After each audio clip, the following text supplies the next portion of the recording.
अस्सलामुअलैकुम सामीन, इस वक्त हम हाफिज़ मोहम्मद कामरान की नमाज तरावी की तिलावत कलाम पाक पेश कर रहे हैं, जो माशाअल्लाह कस्बा कैराने में अपने गोदाम पर ही नमाज तरावी अदा करा रहे हैं। इसके लिए हम जनाब हाफिज़ शहजाद मंसूरी साहब के शुक्रगुजार हैं।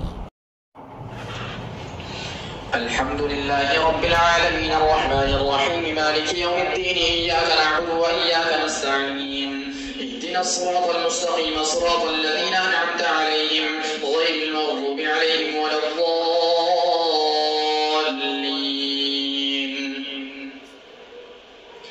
अलिफ लाम मीम तिल्का आयातुल किताबिल हकीम हुदन व रहमतन लिल मुहसिनीन الذين يقيمون الصلاة ويؤتون الزكاة وهم بالآخرة هم يوقنون أولئك على هدى من ربهم وأولئك هم المفلحون. ومن الناس من يشتري لهو الحديث ليضل عن سبيل الله بغير علم ويتخذها هزوا أولئك لهم عذاب مهين. وإذا تتلى عليه آياتنا ولى مستكبرا كأن لم يسمعها كأن في أذنيه وقرا فبشره بعذاب أليم. إن الذين آمنوا وعملوا الصالحات لهم جنات النعيم خالدين فيها وعد الله حقا وهو العزيز الحكيم.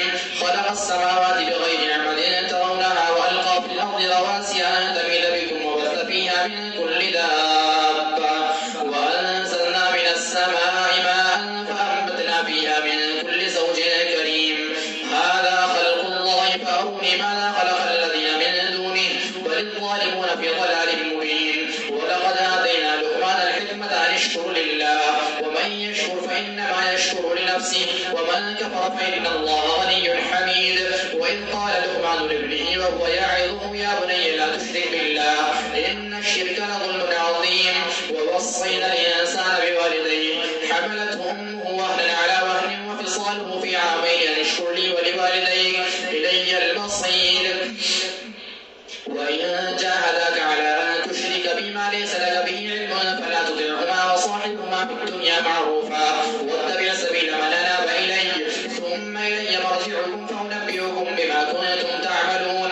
يا بني إنها إن تك مثقال حبة من خردل فتكن في صخرة أو في السماوات أو في الأرض يأتي بها الله إن الله لطيف خبير. يا بني أقم الصلاة وأمر بالمعروف وانهى عن المنكر واصبر على ما أصابك إن ذلك من عزم الأمور.